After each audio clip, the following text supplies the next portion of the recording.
बिस्मिल्लाहिर्रहमानिर्रहीम। अस्सलाम वालेकुम डियर स्टूडेंट्स। अच्छा जी, आज हम 10th class physics chapter number 13 electrostatics के एक्सरसाइज के एमसीक्यूज़ करेंगे। और आज ये पार्ट 2 है। पार्ट 1 में ऑलरेडी अपलोड कर चुका हूँ। जो पहले 3 एमसीक्यूज़ हैं वो ऑलरेडी एक वीडियो में अपलोड हो चुके हैं और ये आज पार्ट 2 है। ठीक है जी, तो चलें स्टार्ट करते हैं जी। हमारे पास 4 एमसीक्यूज़ है जी कि if a charge of 2 coulomb experience force of 10 Newton in the electric field of 5 coulomb charge. ठीक है जी, एक चार्ज है 2 कॉलम का, वो कितनी फोर्स एक्सपीरियंस कर रहा है जी 10 न्यूटन की। ठीक है, कहाँ पे? एक इलेक्ट्रिक फील्ड में पड़ा हुआ है जहाँ पे वो इलेक्ट्रिक फील्ड कितनी है जी 5C यानी कि 5 कॉलम्स की है। अच्छा, electric field intensity at that point is, उस पॉइंट पर जहाँ पर वो 10 न्यूटन की फोर्स एक्सपीरियंस कर रहा है उस पर इलेक्ट्रिक फील्ड इंटेंसिटी जो है वो कितनी है। ठीक है, तो ये आपको ऑप्शन दिए गए हैं 5, 2, 10 और 20। देखें, इलेक्ट्रिक फील्ड इंटेंसिटी के लिए आपके पास ये फार्मूला हो जाएगा जी E = F/Q।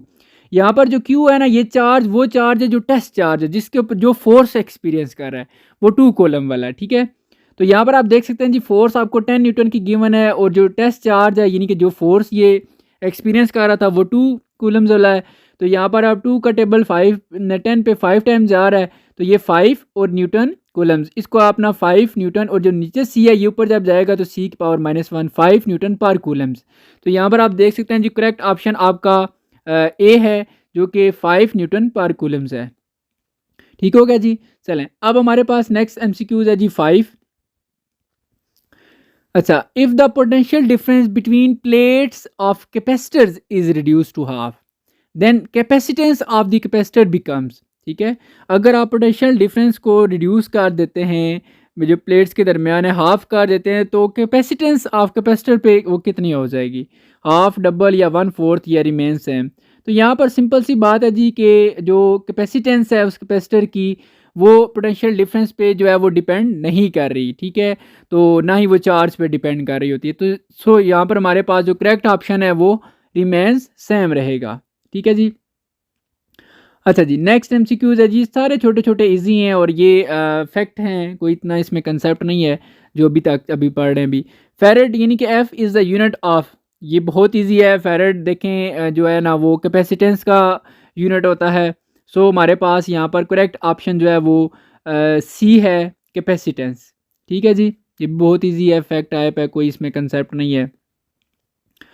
अच्छा, जैसे यहाँ पर मैं एक और एमसीक्यू चलें चलें छोड़ें जी, अभी एमसीक्यूज नंबर 7 करते हैं। If 2 capacitors are connected in series, अगर 2 कैपेसिटर सीरीज में कनेक्ट किए गए हैं, then capacitance of their combination, option है जी increase, decrease, remain same, always increase 4 times. ठीक है जी, अगर कैपेसिटर सीरीज में कनेक्ट किए गए हैं, ठीक है, तो फिर जो है ना वो क्या होता है? तो यहाँ पर आपको ये भी पता होना चाहिए, ये कनेक्ट जब कैपेसिटर सीरीज में कनेक्ट किए जाते हैं तो इनका ये फार्मूला होता है। और इसके अकॉर्डिंग अगर हम वैल्यूज़ कुछ भी वो जो कैपेसिटर्स हमारे पास हैं उनकी अगर हम वैल्यूज़ पुट करें तो वो उनकी कैपेसिटेंस जो है वो डिक्रीज़ हो जाती है। ठीक है, तो देखें यहाँ पर 1 आवर प्लस 1 आवर है तो इस तरह डिक्रीज़ हो जाएगा। तो यहाँ पर हमारे पास करेक्ट ऑप्शन जो है वो बी बन रहा है, डिक्रीज़। ठीक हो गया जी। अच्छा, 8 MCQs है जी, what is vector quantity which is a vector quantity. इन जो 4 ऑप्शन दिए गए नीचे इनमें से वेक्टर क्वांटिटी कौन सी है? तो ये बहुत ईजी है जी। देखें, जो इलेक्ट्रिक फील्ड इंटेंसिटी होती है, देखें ई के ऊपर मैंने एरो डाला हुआ है, has both magnitude and direction.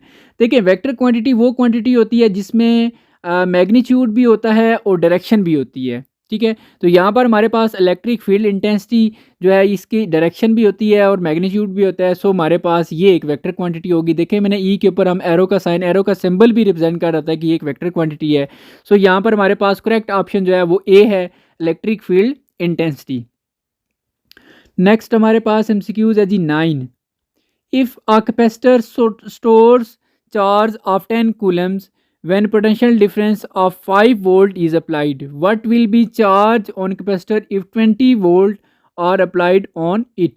ठीक है, ऑप्शन दिए गए जी 20, 30, 40 और 10। देखें, ये भी न्यूमेरिकल टाइप है, इसको हम देख लेते हैं। If a capacitor store charge of 10 Coulomb's, ठीक है, चार्ज कितना दिया गया जी, यानी कि क्यू की वैल्यू कितनी है 10 कूलम्स।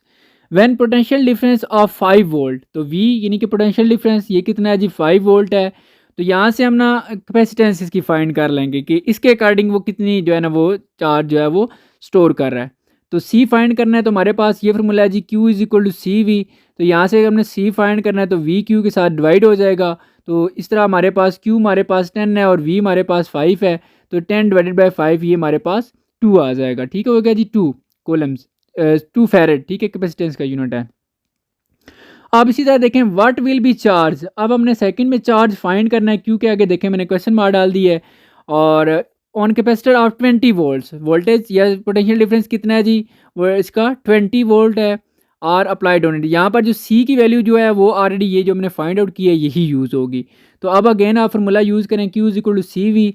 सी आपके पास ये 2 होगा जो आपने फाइंड किया है, और वी आपके पास जो न्यू वाला 20 है। तो इस तरह आप 20 को 2 से मल्टीप्लाई करें तो ये 40 आ जाएगा। तो आप देख सकते हैं जी कि कितना हमारे पास जो है वो कितना स्टोर करेगा। तो यहाँ पर करेक्ट ऑप्शन जो है वो सी है, जो कि 40 कूलम्स है। ठीक हो गया जी। अब नेक्स्ट हमारे पास एमसीक्यूज है जी कि which of the following is touched with disc of charge electroscope but gold leaf electroscope do not collapse. ठीक है, देखें जो आपने ये अगर टॉपिक अच्छे से देखें, असल तो चीज़ यही है ना कि हम तो यही अंडरस्टैंड करते हैं कि आप टॉपिक्स को पढ़ के आए हुए इसलिए आप एक्सरसाइज पे पहुंच चुके हैं। ठीक है, तो आपको एक्सरसाइज अब इलेक्ट्रोस्कोप गोल्ड इलेक्ट्रो ये सारा चीज़ें उसके बारे में पता होनी चाहिए। गोल्ड लीफ इलेक्ट्रोस्कोप इसका क्या प्रोसेस होता है। तो जो उसकी दो आपको प्लेट्स ही नज़र आ रही होती है ना, कि वो आपस में कोलैप्स कर जाती हैं, या तो अट्रैक्ट करती हैं एक दूसरे को या रिपेल करती हैं, अगर चार्ज बॉडी उनके पास लेके जाएं तो। ठीक है, कोई पॉजिटिव चार्ज या कोई नेगेटिव चार्ज। लेकिन यहाँ पर वो कह रहा है कि वो आपस में ना तो एक दूसरे को रिपेल करें ना ही अट्रैक्ट करें। इसका डू नॉट कोलैप्स, इसका यही मतलब है कि वो उसी तरह ही रहें। ठीक है, तो यहाँ पर फिर कौन सी बॉडी ऐसी टच की गया है कि उनके ऊपर कोई फ़र्क ही नहीं पड़ा, तो इसका मतलब है चार्ज बॉडी नहीं थी, क्योंकि चार्ज बॉडी को टच करती ना तो इन्होंने लाजमी जो है वो कोलैप्स करना था। तो इसका मतलब है यहाँ पर कोई चार्ज बॉडी नहीं है। तो देखते हैं जी इनमें से कौन सी चार्ज बॉडी नहीं हो सकती। तो यहाँ पर जो पेपर रॉड है, पेपर वो जो है ना वो टच करेंगे तो वो कोलैप्स नहीं करेंगी। क्यों? क्योंकि as it is a insulator. ठीक है, तो ये आपका जो ऑप्शन यहाँ पर देख सकते हैं, जो करेक्ट ऑप्शन बन रहा है वो ए है, पेपर रॉड। तो यहाँ पर जी आपके एमसीक्यूज कंप्लीट हो जाते हैं। इंशाल्लाह आपके जो नेक्स्ट वीडियो में मैं आपके साथ फिर आऊँगा, और आप तो कहेंगे सर तो हमारी जान ही नहीं छोड़े। तो इंशाल्लाह जी मैं नेक्स्ट वीडियो चैप्टर के जो एमसीक्यूज बनाऊँगा और इंशाल्लाह फिर आऊँगा।